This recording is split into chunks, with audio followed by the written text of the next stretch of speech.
Disclaimer: the views and opinions expressed in this episode are those of the guests and do not necessarily reflect the official policy or position of USA Global TV and Radio.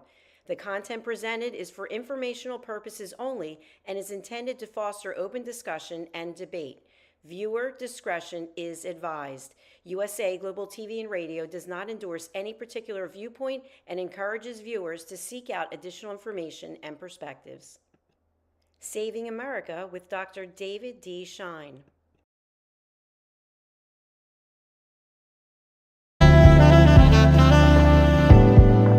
Welcome to USA Global TV and Radio, where our mission is to provide education, entertainment, hope, and inspiration.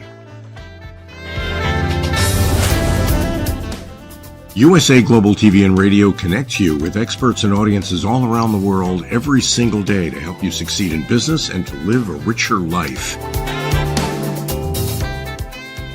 Visit us at usaglobaltv.com to learn about career and life-changing training and mentoring programs like the Listening Mentor.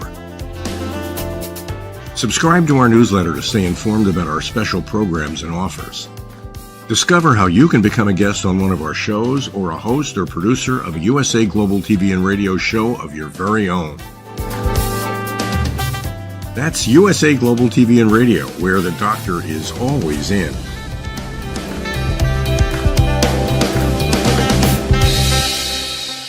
Welcome to Saving America. This is your host, Dr. David D. Schein. Big investment by Apple right here in Houston, Texas. This story has attracted a lot of attention, even from President Trump. It's a mega story for our home base of Houston, Texas. Houston is known for the gas and oil industry, but there's a lot more here. Apple is making a $500 billion investment in the United States, and a big piece of it will be here with a 250,000 square foot factory with a focus on artificial intelligence. The reports are that the facility will be open in 2026, which I find hard to believe, but maybe by the end of that year, you never know. The Greater Houston Partnership said that the new Apple facility will focus on the production of servers that support Apple Intelligence. It claims Apple is making a strong statement about Houston's role in the future of American high-tech manufacturing.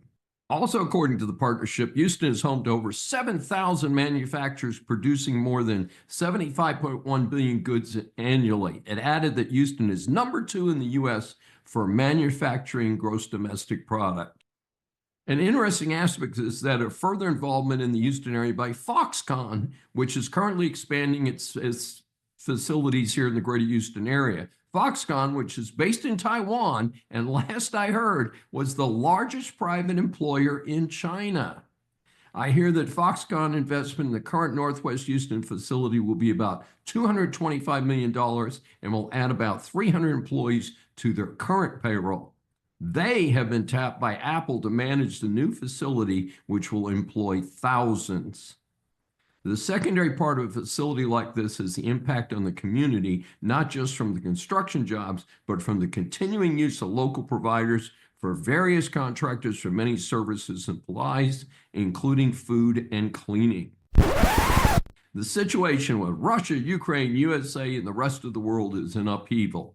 Trump met with Russia without Zelensky. That did not set well with him. The administration then doubled down with unkind statements by Trump about Zelensky, referring to him as some kind of a dictator. Then the U.S. failed to sign on to a UN resolution that Russia was the aggressor in the 3-year war between Ukraine and Russia. Trump then put on a show with Macron, the president of France. So all sorts of stuff going on here, folks. Parts of Trump's approach are sound. The USA can support the defense of Ukraine, but it cannot be the major protector due to the location in Europe and the underlying theme. The USA is really short on money and even armaments. The drift is that the soldiers on the ground would be from, obviously, Ukraine, supported by soldiers from UK, France, and other members of the European Union, NATO, which would provide some support for the struggling country. Stirring some controversy was Trump's proposal that Ukraine repay some of the billions being sent over there by sharing the ownership of precious metals that will help the USA and provide a continuing commitment to Ukraine by America due to this stake in the future. A whole lot of the details still need to be worked out. The NATO membership piece is apparently dead. Pete Hegseth, the new Department of Defense director, stated that, as a matter of fact, at an earlier point, in fact, since I understand a new member requires unanimous approval by the current members, apparently there are 2 or 3 members who will not sign off on Ukraine joining. So it should make it easier to get a deal with Russia, since one of Russia's big issues was not having Ukraine in NATO. Now, frankly, I think that's because Russia's under the whack job Putin still thinks they're going to take over Ukraine and continue to take over other countries. I know Poland is very concerned. So there's some assurances there from the United States, which frankly, I'd rather have the assurance from the United States than from NATO. Newsom asked for $40 billion for the California fires. So you have a total fool who's trashed the beautiful and valuable state of California. He and his predecessors' whack policies have ruined the state and led to the horrendous LA fires that were unquestionably a result of poor policies over a couple decades by local and state administrators. FEMA exists to use federal money to help various states and localities when there's a natural disaster. As the Trump administration has disclosed, FEMA is a failed agency and has wasted money improperly on illegals rather than effectively and efficiently helping Americans. I want to see FEMA do more to help the people hurt by the hurricanes this summer and now the victims of floods recently here in Kentucky. I'm a kind person, but I do not want to see my taxpayer dollars flushed down the toilet in California. Again, this was due to the policies of that state and its localities, not due to a true natural emergency. The fire risk in California is well known, has been known for years. They have doubled down on foolish policies that set up this failure. There have been many less costly fires ahead of it due to the same policies. I call on Americans to contact their senators and Congress members to tell them to block FEMA aid to California, or, like Ukraine, make the aid dependent on major reforms. With hard deadlines, no more Mr. Nice Guy. Many have heard the hysterical headlines from the slopstream media and are afraid that important domestic and international programs will not have funding or staffing. First, the various agency heads have assured the public that the key services will not suffer. Trump, unlike his first term, has put together an excellent and experienced team. I trust them to deliver critical services in an effective and efficient manner. Second, my projection is that the current public staffing structure is so poorly done that 50% of all public employees could be cut and things would actually get better. Time to show up for work or get fired. At the same time, I do not support the Trump-Musk staffing charge. This is not the right way to do a reduction in force. I hope a more analytical approach will be undertaken by these new agency heads. We've been assured that there have been no cuts in critical services like air traffic controllers. Let's get this sorted out quickly. I do strongly support the termination of many of the generals and admirals who have presided over a woke military. These folks are there in case our enemies attack. This is not about woke. It's about being ready to kill and demolish. Nothing woke about that. I have recited recently on Saving America many examples that came out of Musk investigations, along with others, of horrible waste. The news story is as offensive as any previously reported. A newsletter called The Free Beacon reported that there is a so-called green nonprofit which was linked to Georgia politician Stacey Abrams. It is called Power Forward Communities. The report says that this thing showed just $100 revenue in 3 months. But then the Biden administration awarded it $2 billion to help install solar panels, EV chargers, and other green tech in April of 2024. Right, a new op that only raised $100 is getting a grant of $2 billion of your and my tax dollars. The interesting part is that the $2 billion meant for Abrams Group plus another $18 billion in taxpayer-funded so-called greenhouse gas reduction grants for other operations was parked in an account at Citibank. These green NGOs can then draw down the money over time. The latest word is that Trump is going to try to get that money back, and I sure hope that he does. This is a horrendous waste. And people say, oh, 20 billion, it's not going to make a big dent in a trillion. But you know what? 20 billion there, 10 billion there, 8 billion there. Hey, you know what? It adds up. In any case, my whole life income doesn't equal $1 billion. It's a lot of money. In a report from multiple sources, even the far left Washington Post, the Palestinian Authority security forces in control of the West Bank area of Israel, and yet they appear to be as guilty as Hamas and cannot be trusted to be a self-governing operation. There have been multiple attacks on Israelis and others, yet somehow our tax dollars are being sent to this operation. Why? Even if we had the money to waste, which we certainly do not, why would you send it to this dangerous and failed operation? I do not think there can be peace in the Middle East while this operation and Hamas are operating anywhere near Israel. In Trump's first administration, aid to this failed operation was halted, but then the fools pulling the strings for the Biden administration allowed the money to flow again. The story was that this operation would eventually govern Gaza and things would be better. What a stupid approach. So Biden's administration gave money to people who killed innocent Israelis. How could that have happened? Certainly, I support pulling that funding permanently. Trump has again frozen the funding for the PASF. Remember that when you hear people crying about the sudden ending of some funding, this is the kind of abusive waste that's being addressed. Even successful operations are cutting staff. Starbucks announced plans to lay off 1,100 corporate employees globally. The announced plan is to reduce overhead. Folks, this is how the private sector operates. We have to now run the U.S. government the same way or be taken over by more efficient countries. These layoffs were announced by Starbucks' new chairman and CEO, Brian Niccol. The purpose is to increase efficiency and reduce complexity. Hey folks, sound like how we should be approaching the current bloated and inefficient federal government? Joann's, the 82-year-old popular fabric and art supply chain, has been struggling. Last year, the company went into Chapter 11 bankruptcy, which is called a reorganization. Under the plan, they hope to close some non-performing stores and get some new financial help. Apparently, things did not work out, and they again filed for Chapter 11 in January of this year. The plan was to keep the stores open and work things out. Well, that did not happen. Later, it was to close 500 of the 800 stores. Then there was a bankruptcy auction.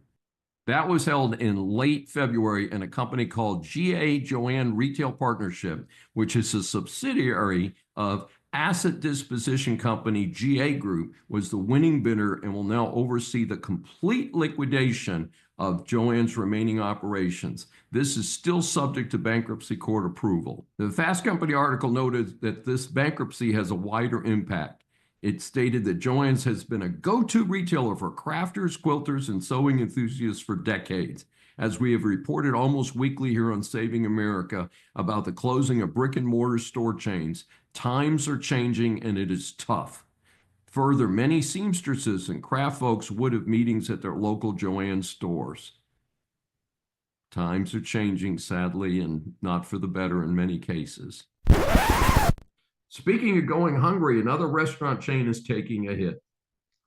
The 24-hour breakfast chain Denny's will be closing 150 stores, which is about 10% of its locations. This is part of a nationwide pattern of restaurant chains giving up locations due to finances. It used to require all of the locations to be open 24 hours. Of course, it can be a little thin there late at night. So they're going to be looking at allowing different restaurants to be closed certain hours, again, to keep things on a better financial track. Paired with these moves, they will reduce the variety on their menu. I'm pretty sure this will mostly be breakfast in the future, not much else. Just a sign of tough times. I want to give a shout out to Bolthouse Farm. Because of the way their salad dressing is made, I prefer it due to its low fat, lower sodium, and lower calories while preserving the various popular flavors. Well, I was disappointed with one of their dressings recently. I went to the website and found it was relatively easy to email them. That's not true for many companies. Now, they asked for a lot of specific details on the product, but that makes sense so they could identify the specific product and how it was produced. Even more amazing, they responded to my email with a very nice response in less than 24 hours. Other companies should take note since generally customer service is totally awful these days. I, for one, plan to stop using those companies that cannot cooperate with the consumers when they have a legitimate issue. Our series of interviews for Saving America establishes that the world is full of interesting people. And when you hear this guest's background and opinions, I know you're going to agree with me that Saving America has got a great guest in Dr. Tomohiko Taniguchi. He holds an LLB from the University of Tokyo and a doctorate in national security from Takukushu University. He has had a long media history with Nikkei Business Management magazine. During that time, he also was a Fulbright visiting fellow at Princeton University. Among other impressive credentials, he was president of the Foreign Press Association in London from 1999 to 2000. He is also a multi-published author, too long a list for us to go through. Dr. Taniguchi is perhaps best known for his work with Japan's Prime Minister Shinzo Abe as his cabinet special advisor and the Prime Minister's primary foreign policy speechwriter from January 2013 until September 2020, when the late Mr. Abe stepped down as Prime Minister. He now serves as specially appointed professor at the University of Tsukuba and senior fellow GRIPS Alliance, National Graduate Institute for Policy Studies. He teaches international political economy, Japan's strategic diplomacy, and Japan's post-war political economic development. And he teaches in English as well as in Japanese. I'm just happy to get through it in English, folks. I had the great pleasure of meeting him in person during my one visit to Japan about 6 years ago. We welcome Dr. Tomohiko Taniguchi for his first appearance on Saving America. Thank you, Dave. I'm very much pleased to be with you for this Saving America program.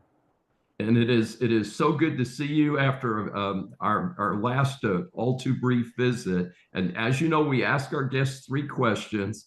In a recent article, you explained that the election of Shigeru Ishiba as the new president of Japan's ruling Liberal Democratic Party, LDP, will make Ishiba Japan's next prime minister. Can you explain how that electoral process works in Japan? Because it's quite different than here in the United States.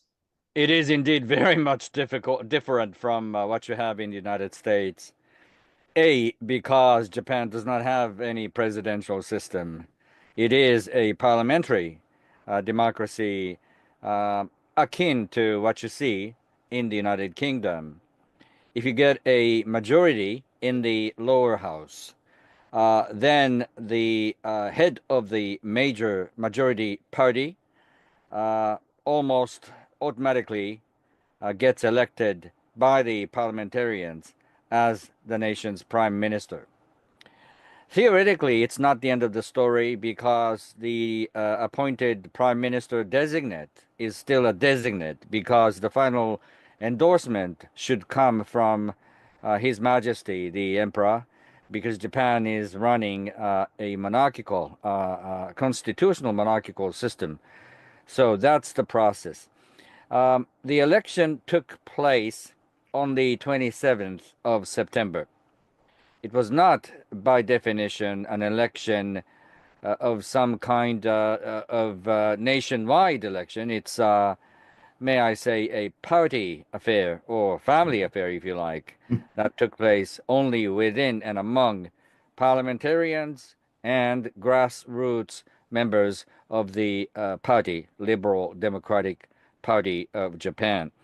And someone called Shigeru Ishiba was elected finally by the 2-phased votes. And the president of the party now is prime minister, because the whole process has just finished, and he has put together already his cabinet of ministers of line government ministries. So that's the process. What's interesting is he, after get elected as prime minister, has chosen to dissolve Japanese lower house parliament, despite the fact that he has done very, very little since taking office. He says that by calling general elections and winning endorsements from the general voters, public, then he can pursue his set of policy agendas with trust he will earn from the Japanese voters. So that's what's going on and what will likely happen. And the next day for you to watch is 29th of October, this month, Very good. actually. Very good. Well, we will certainly watch for that. So, your exact question is, in your article, you comment on Ishiba's rise to power. You note that he was the leading rival of the late Prime Minister Shinzo Abe, and that its political star will likely soon fall. Would you please comment on this and how this could impact Southeast Asia? Yes, Shinzo Abe, the late Japanese Prime Minister, whom I worked very closely with, uh, his term, his term was one of the actually longest. It lasted more than 7 years, and 7 years and 8 months. And he had a previous term in office, which lasted for 1 year. So a total of 8 years and 8 months. Believe me, this is actually the longest record ever recorded by any Japanese prime minister since Japan adopted the system of modern politics back in the late 19th century. 19th century. So during that time, Mr. Ishiba, the new prime minister, was very much in the backbench, on the backbench, and he oftentimes criticized from Abe's back. And I witnessed those what Ishiba did against towards Abe many times. As the saying goes, in the parliamentary system, your political opponent may be in front of you across the aisle, but your real enemies are on your back. And that's what's happened since Shinzo Abe took office. And Shigeru Ishiba always criticized all kinds of policies that Shinzo Abe was after. So I detected a sense of grudge developed by Ishiba and between these two individuals. Now, he has tried to win the race to become the president first of the party and then get elected by the parliament as prime minister as many as 5 times. So he made a pronouncement before running that this election was going to be the last one in his political career.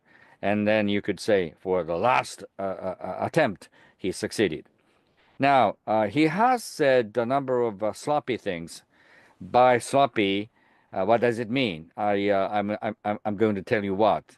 He has proposed, number one, tax hike.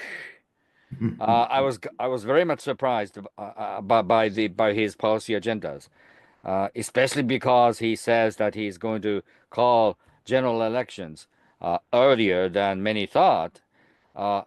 Is it true that Shigeru Ishiba, the new prime minister, is going to push this policy hike agendas, and then he's thinking that he could win the vote? Very few, if any, prime ministers or very few leaders of the political party have won by proposing raising taxes, plural, not singular, because he has proposed that he is going to raise personal, individual income tax, and then he is going to raise corporate tax. In addition, he said he would be interested in raising tax for capital gains. That's devastating.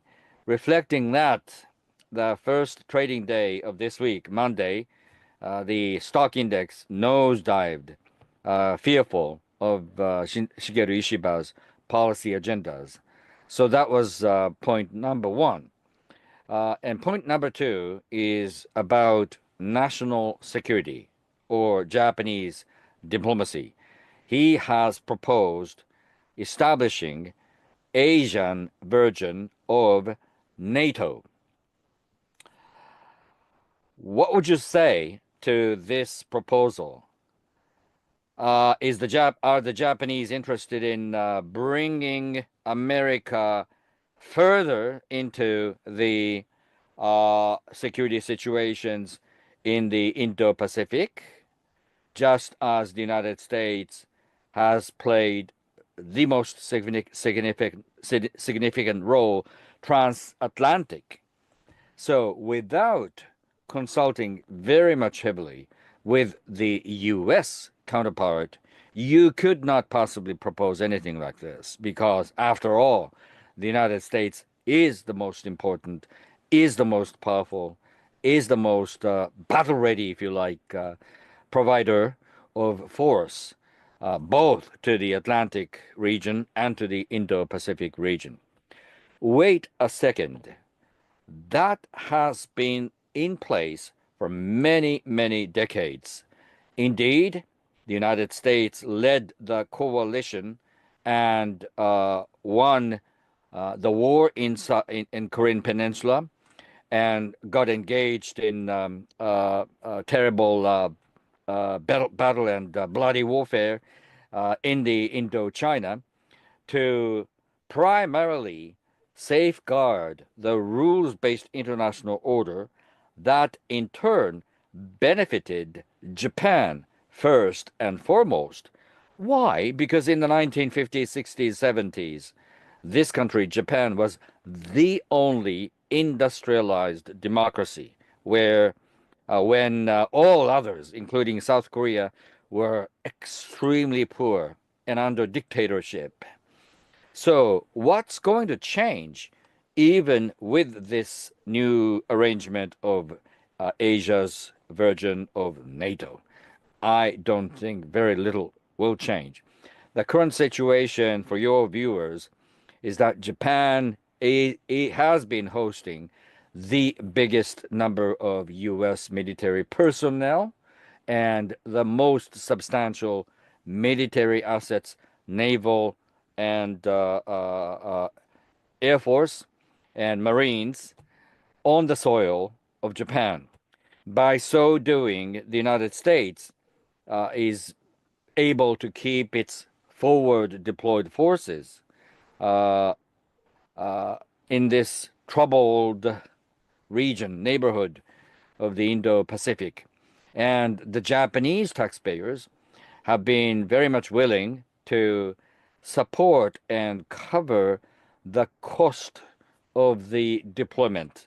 And indeed, it's much less expensive, if you like, to put U.S. military assets and personnel in Japan rather than putting them on the soil of the state of California, if you like, in the United States.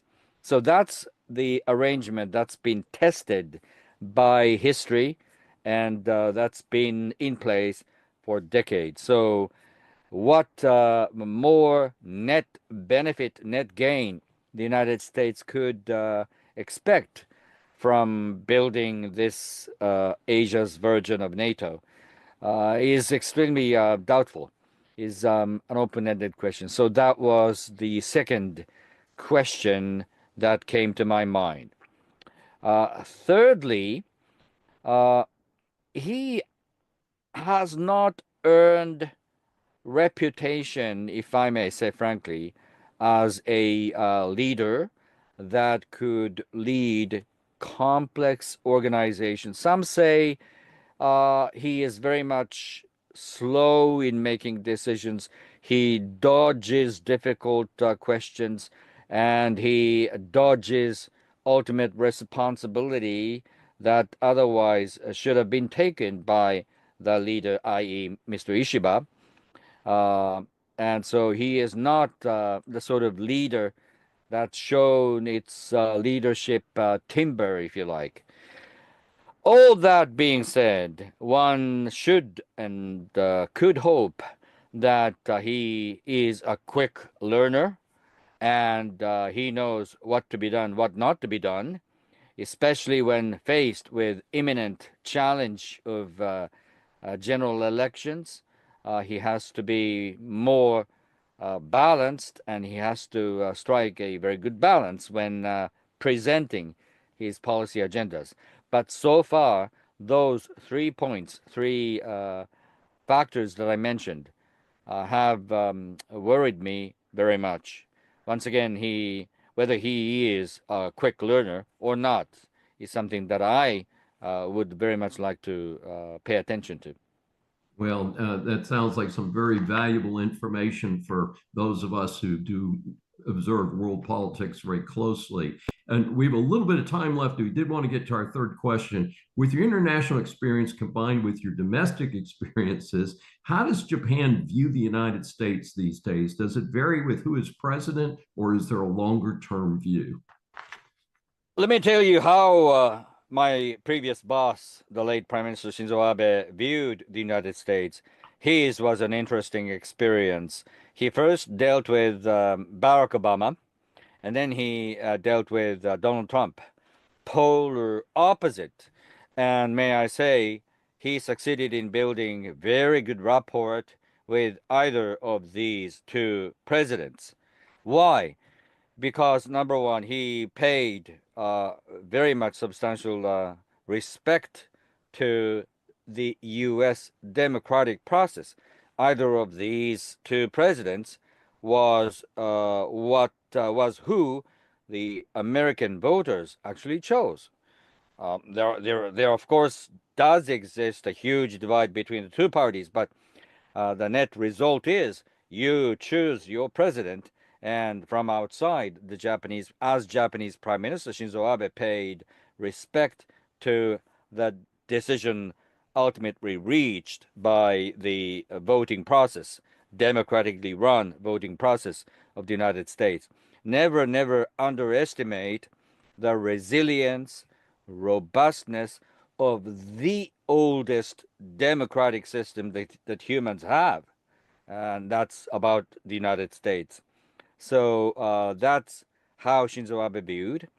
Next, given the fact that the United States, the ultimate provider of security, not only to Japan, but also to the entire Indo-Pacific region, as head of the country that hosts the huge amount of U.S. forward deployed forces, it is incumbent always upon the Japanese Prime Minister to build as good rapport as possible with the U.S. President. So that was the second motivation. Certainly, there are growing concerns, like everyone else in Japan, about, may I say, the volatility of the U.S.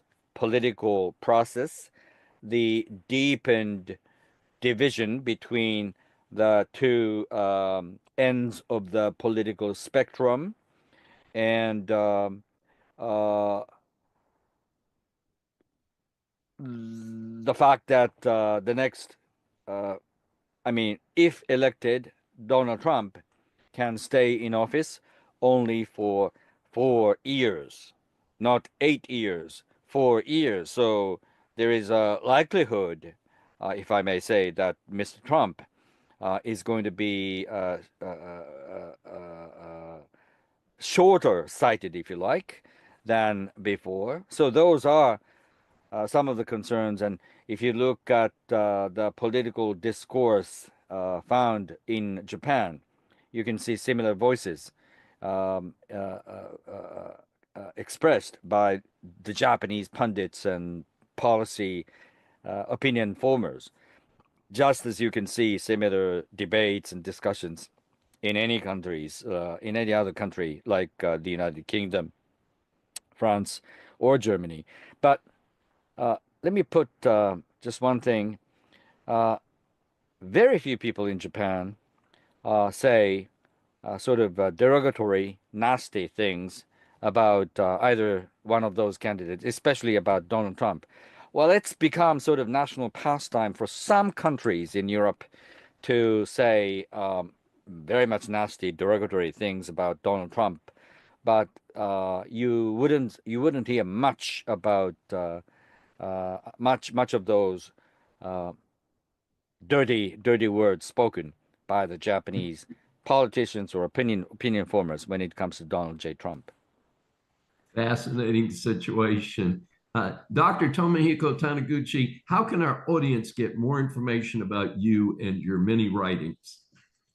Right, just Google my complex name, Tomohiko Taniguchi, and you can find a lot of live interviews that I gave to international broadcast networks such as CNN, BBC, and so on and so forth.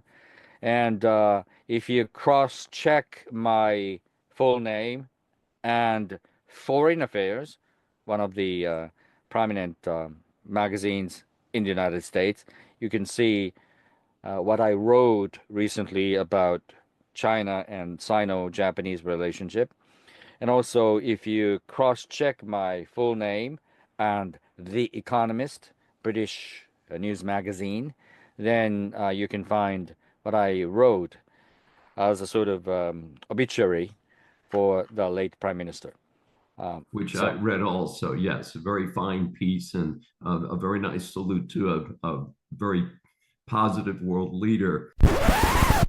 Business students, business persons, or consumers, business law impacts much of what you do. This segment is designed to help you get past the headlines on key stories. President Trump wins a round in his libel suit against the Pulitzer Prize Board. Interesting case, folks. Trump filed a libel suit against the Pulitzer Prize Board in 2022 in Florida related to the award of the leading prize in American journalism, which was to the New York Times and the Washington Post for their reports on the alleged ties of the 2016 Trump campaign to Russia. The defendants tried to get the case dismissed. However, senior judge Robert Pegg rejected arguments from the Pulitzer Awards panel that the award to the staff of the Times and the Post in 2018 amounted to a statement of pure opinion rather than fact. In libel cases, statement of opinion is often protected, but stating something as fact that is not a fact can produce the libel suit, as here in the Trump case. Claims against the publishers and authors of the original articles and then the award of the Pulitzer itself in 2018 are time barred, meaning it's too late to bring suit regarding the earlier events. However, Trump's suit focuses on actions by the board in 2022 to reaffirm the 2018 award to those publications, despite the fact that it was demonstrably established that the articles about Russian support for the Trump campaign were set up by the Hillary Clinton campaign.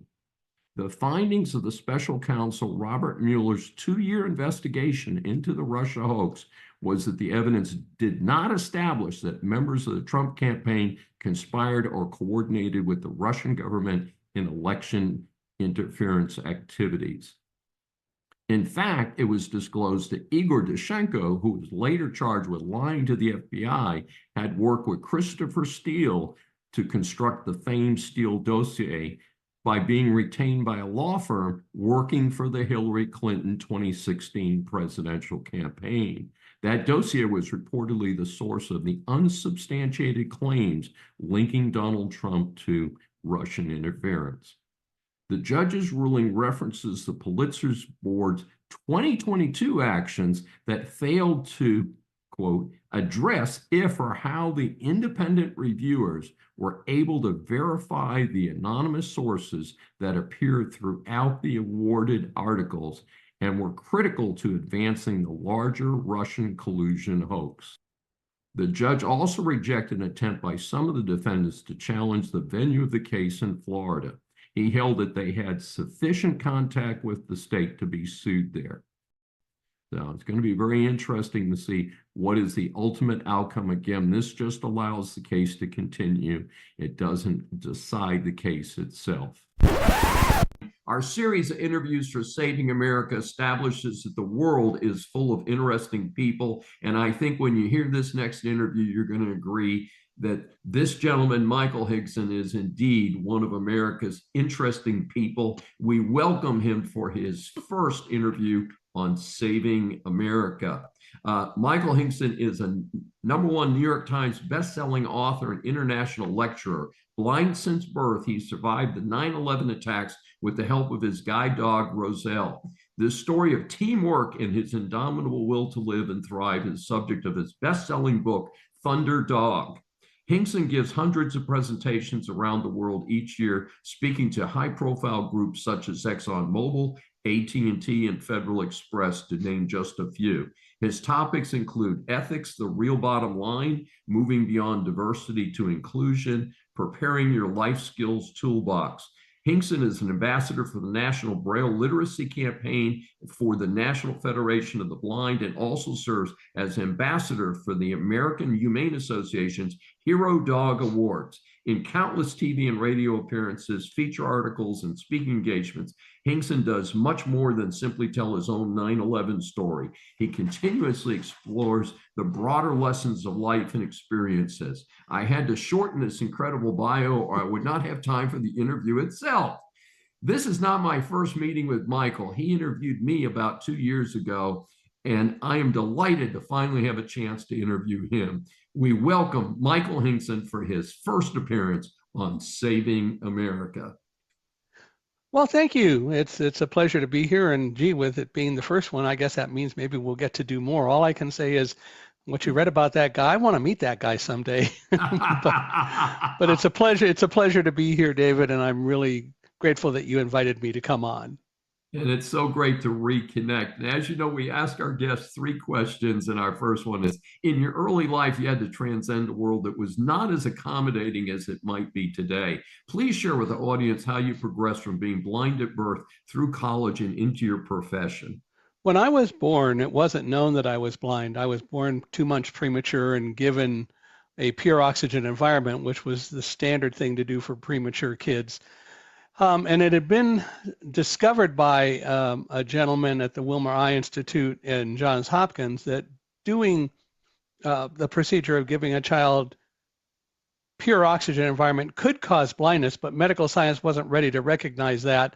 You know, they didn't realize that too much of any good thing is a problem. But the bottom line is, after about being born and living 4 months, my aunt discovered or noticed that I wasn't reacting to sunlight. And when they took me to the hospital to have my eyes examined, they discovered that I was blind. The doctor's response to discovering that was to tell my parents, send him to a home for handicapped children, because no blind child can ever grow up to be a contributor to society, and all he's going to do is take up all the love in your family, and that won't be good for your older son. My parents said, you're wrong. He can grow up to do whatever he wants to do, and we're going to give him that opportunity. And I grew up with that kind of attitude. So I was born in Chicago, traveled around the neighborhood with my brother and cousins and so on, went to kindergarten in Chicago at the age of 4. And my parents had advocated and worked with other parents of blind children who were born premature mostly, that that needed to deal with it. And they actually got a kindergarten class set up for for blind kids. And so in kindergarten at the age of 4, I started to learn Braille and learn some other things. And the bottom line is that Then next year we moved to California, and I ended up having to take a second year of kindergarten because credits didn't advance going from Chicago to California that kindergarten is already done. So the other problem is that there were no programs for blind kids where we grew up in the Antelope Valley in Palmdale, California. So until the 4th grade, I didn't have access to Braille books, but my parents took up the slack and helped me with things. My dad taught me how to do algebra even in my head by the time I was 6. And my mother helped with things and so on. And then I was able to, at the age of 8 to 9, going into the 4th grade, the school had several blind children by then, and they hired a woman, Cora Hirschberger, as a resource teacher to help blind kids in the school district. And so that got me Braille books and so on, which was great. And along the way, I kind of developed an interest for science. My father was an electrical engineer. And so I was always interested in radios and stuff like that. And he got me a radio kit and things like that. But the bottom line is that science always interested me.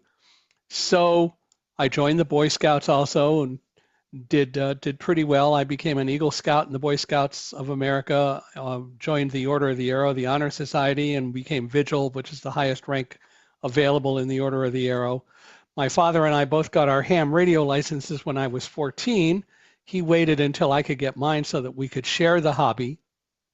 And then at the age of 14, going into high school, I got my first guide dog.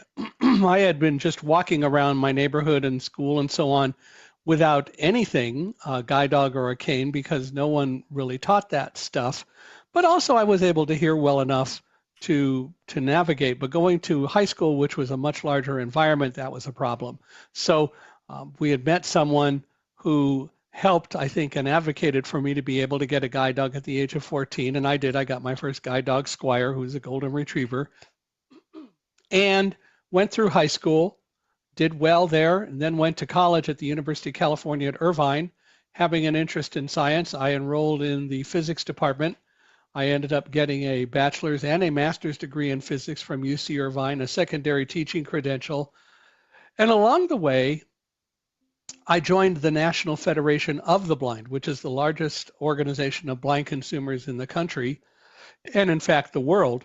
And while in the Federation, I was approached in, I think, in 1975 at the National Convention by the president of the Federation. And I can't remember whether it was in 1974 or 75, doesn't matter.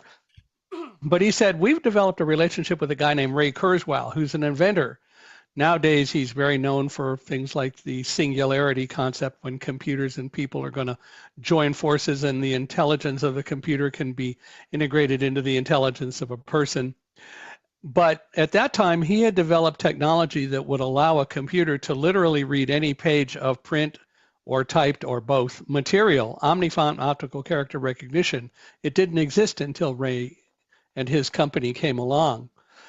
So the president said that Ray wasn't getting funding from anyone, and so they decided, Ray decided to approach the Federation. The Federation, after a little bit of skepticism about what he was doing, actually went up, and one of the people from the Federation went and looked at his machine and discovered that it really did read print, because this guy said, I don't care what you read with your machine, with the print you provide, it's got to read what I bring up. Well, it did, and so the Federation developed a program where we actually, with Ray's help, secured funding from private foundations to allow the Federation to purchase 5 of these reading machines and put them around the country for blind people to use in pretty visible public places, like some agencies for the blind, the New York Public Library, the main branch, and other places, the University of Colorado Library.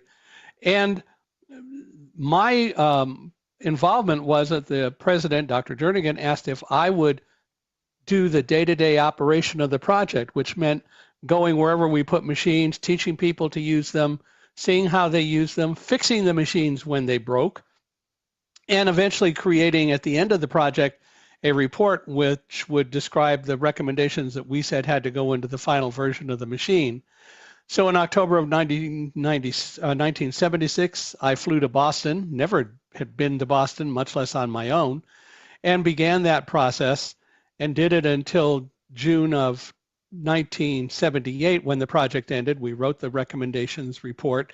And then Ray hired me to come into the company. So I moved lock, stock, and dog to Massachusetts and began working for Kurzweil, doing the same work I had been doing prior, that is human factors kind of studies. The only problem is that in 1979 in May, I was called into the office of the vice president of marketing. He said, we're having to lay you off. And I said, why? And he said, oh, don't worry. It's not that you're doing a bad job or anything like that. And we'll give you recommendations, but we have hired way too many non-revenue producing people, and we have to get some revenue producers, and we have to lay off some of the people who aren't producing revenue, and you're not really producing revenue, so we're going to have to lay you off. And then he paused and he said, unless you're willing to go into sales.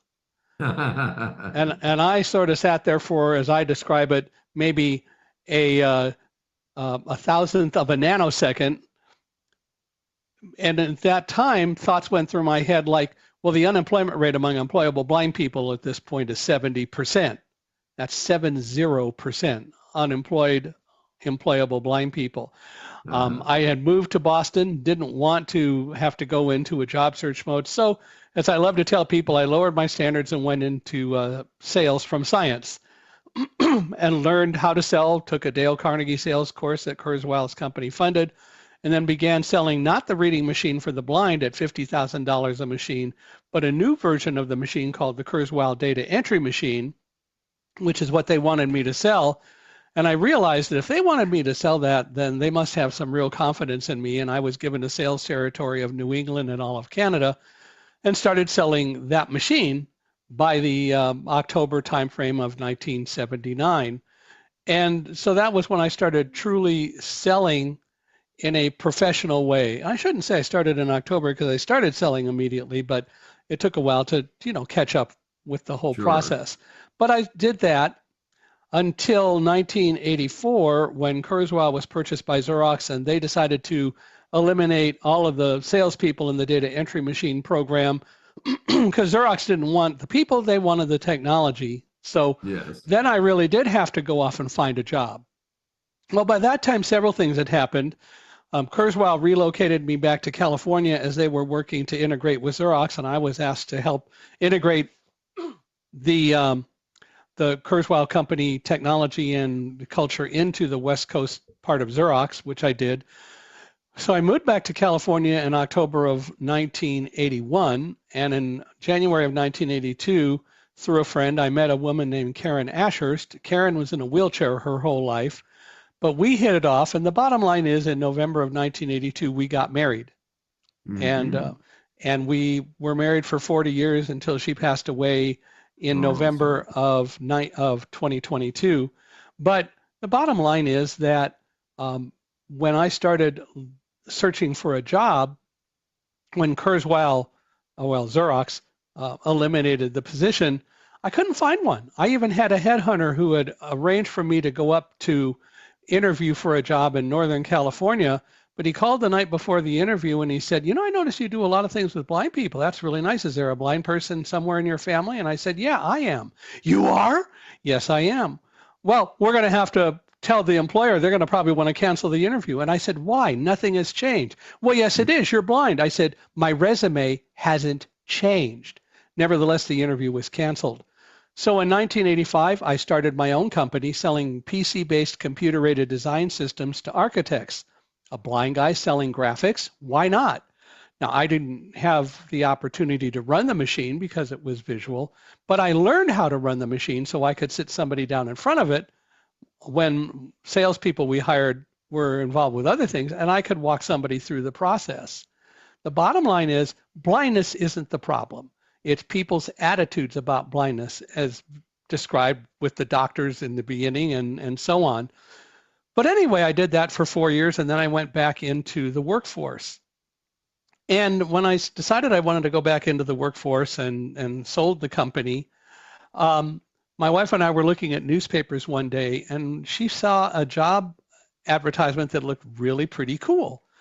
And so I said to her, well, I'll go write a letter, should I say, in the cover letter that I'm blind, because that's always been a dilemma. Typically, if you send a cover letter with a resume and you say you're blind, they'll never even call you back. If you don't say that, You might get the interview, but then when you get down there, all the defenses are going to be up and they're going to go, well, how are you going to get to work? How are you going to do this? How are you going to do that? It doesn't matter, but that's what happens. Anyway, she said, as wives can do, you're a dummy. And I said, why? And she said, what have you always told the people you hired, because I had managed and hired lots of salespeople by then, what's the most important thing that you told people that they need to realize and recognize when they work for you? And I said, well, you're ahead of me. What? She said, you've always said that the most important thing you learned from the Dale Carnegie sales course and that you want salespeople to understand is turn perceived liabilities into assets. What's blindness? It's a perceived liability. Well, a little light went off over my head like they do in the cartoons, and I went off and I wrote a cover letter, and here are what the last 2 paragraphs of the letter said. It's important in answering your question. What I said in the last 2 paragraphs was that the most important thing that you need to know about me when you're considering my resume is that I am blind. As a blind person, I have had to sell all of my life just to survive. I've had to sell to convince people to let me take my guide dog into public places a lot of times. We didn't have an ADA at that time, 1989. I've had to sell to convince people to let me take my guide dog on airplanes. We actually ended up having to file a lawsuit against one airline that was discriminating against me because of that. That wasn't in the letter, just that the whole concept of I've had to sell to convince people to let me take my guide dog on an airplane. I've had to convince people to let me buy a house that I could afford to do it and take my guide dog into stores and so on. In the second paragraph, so when you're considering to hire me or someone for this job, think about this. Do you want to hire somebody who just comes in for 8 or 10 hours a day and then goes home because the job is over? Or would you like to hire somebody who truly understands sales for the science and art that it is and sells 24 hours a day as a way of life? We sent that letter off, and 2 weeks later, I got a call from the company. Doug Cooper, the head of marketing down in, from where we were living, about 45 miles south in Carlsbad, California. He said, we like what you said. Come down. We want to talk with you. And while I was down there, they hired me. It was great. It was the 3rd of July, and the 4th was a holiday, so you get hired, and the next day is a holiday. That worked for me. But I did join them. And worked in the office selling now to the East Coast because I had lived there.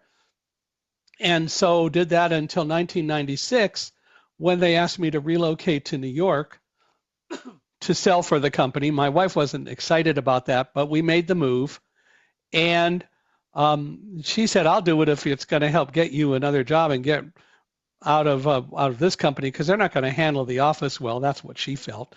Well, there were issues, but the bottom line is I did get recruited away in 1997, and then the Quantum Corporation recruited me in 1999. Quantum was a manufacturer of the products that people use to back up their computer data over their networks to magnetic tape, and they asked if I would open an office for them in New York. And so I said, sure, looked around, and eventually the bottom line is that we opened the office on the 78th floor of Tower 1 of the World Trade Center.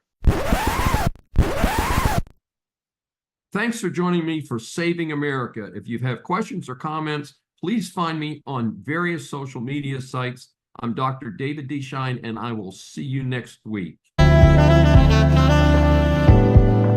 Welcome to USA Global TV and Radio, where our mission is to provide education, entertainment, hope, and inspiration. USA Global TV and Radio connects you with experts and audiences all around the world every single day to help you succeed in business and to live a richer life. Visit us at usaglobaltv.com to learn about career and life-changing training and mentoring programs like the Listening Mentor. Subscribe to our newsletter to stay informed about our special programs and offers. Discover how you can become a guest on one of our shows or a host or producer of a USA Global TV and Radio show of your very own. That's USA Global TV and Radio, where the doctor is always in.